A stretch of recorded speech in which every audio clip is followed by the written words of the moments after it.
అజరుద్దీన్ ఇవాళ మంత్రిగా బాధ్యతలు స్వీకరించనున్నారు. సచివాలయంలో మైనారిటీల సంక్షేమం, పబ్లిక్ ఎంటర్ప్రైజెస్ శాఖలకు సంబంధించిన ఫైళ్లపై సంతకాలు చేయబోతున్నారు. అజరుద్దీన్ గత నెల 31న మంత్రిగా ప్రమాణ స్వీకారం చేశారు. కాగా పబ్లిక్ ఎంటర్ప్రైజెస్ శాఖ ముఖ్యమంత్రి రేవంత్ రెడ్డి దగ్గర, మైనారిటీల సంక్షేమ శాఖ మంత్రి అడ్లూరి లక్ష్మణ్ కుమార్ వద్ద ఉండేది.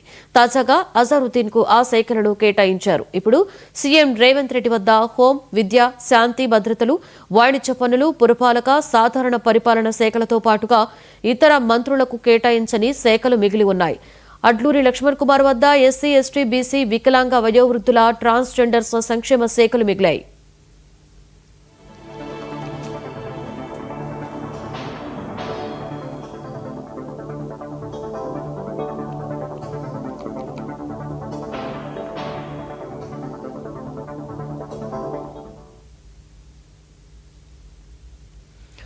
రాష్ట్రంలో ఉష్ణోగ్రతలు ఒక్కసారిగా పతనమయ్యాయి. మోంతా తుఫాన్ ప్రభావం పూర్తిగా తగ్గడంతో వర్షాలైతే ఆగిపోయాయి. ఆ తర్వాత వాతావరణంలో నెలకొన్న మార్పులు, పొడి వాతావరణ ప్రభావంతో ఉష్ణోగ్రతలు తగ్గుతున్నాయి. రాష్ట్ర వ్యాప్తంగా సాధారణం కంటే 2 నుండి 4 డిగ్రీల సెల్సియస్ మేర ఉష్ణోగ్రతలు పడిపోయాయి.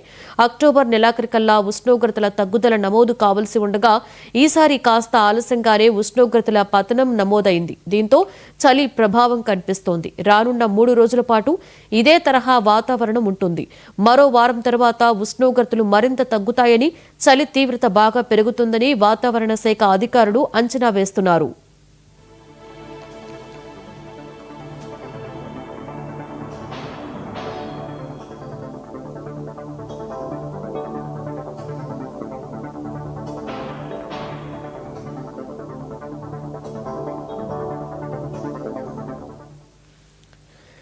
నైరుతి రుతుపవనాలు పూర్తిగా ఉపసంహరణ కావడంతో వాతావరణంలో నెలకొనే మార్పులు శీతాకాలానికి సూచికగా కనిపిస్తున్నాయి.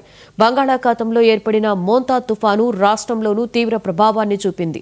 ప్రస్తుతం ఆకాశం మేఘాలు లేకుండా స్పష్టంగా ఉంది. దీంతో వాతావరణం పొడిగా మారుతోంది. దీంతో రాత్రి సమయంలో భూ ఉపరితలంపైనున్న వేడి త్వరగా తగ్గిపోతుండటంతో ఉష్ణోగ్రతలు సైతం వేగంగా తగ్గుతున్నాయి.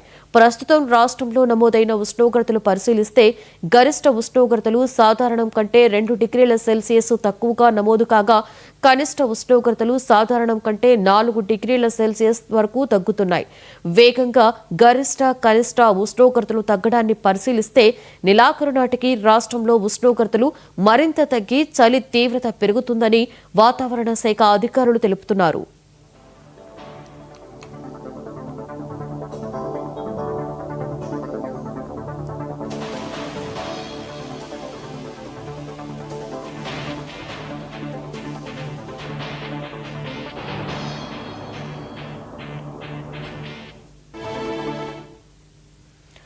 ప్రస్తుతానికి ఎలాంటి వాతావరణ హెచ్చరికలు లేవని అధికారులు అంటున్నారు. వాతావరణంలో నెలకొనే మార్పులతో అక్కడక్కడ తేలికపాటి వానలు కురిసే అవకాశం ఉందని, ఈ పరిస్థితుల్లో ఉష్ణోగ్రతల పతనం క్రమంగా ఉంటుందని వాతావరణ శాఖ అధికారులు వివరిస్తున్నారు. నిన్న మెదక్లో 14.1 డిగ్రీల సెల్సియస్ నమోదు కాగా, ఆదిలాబాద్లో 14.2 డిగ్రీల సెల్సియస్ గా నమోదైంది. భద్రాచలం, నల్గొండ మినహాయిస్తే మిగిలిన అన్ని ప్రాంతాలలోనూ ఉష్ణోగ్రతలు సాధారణం కంటే 2 నుండి 4 డిగ్రీల సెల్సియస్ తక్కువగా నమోదైనట్లు వాతావరణ శాఖ గణాంకాలు స్పష్టం చేస్తున్నాయి.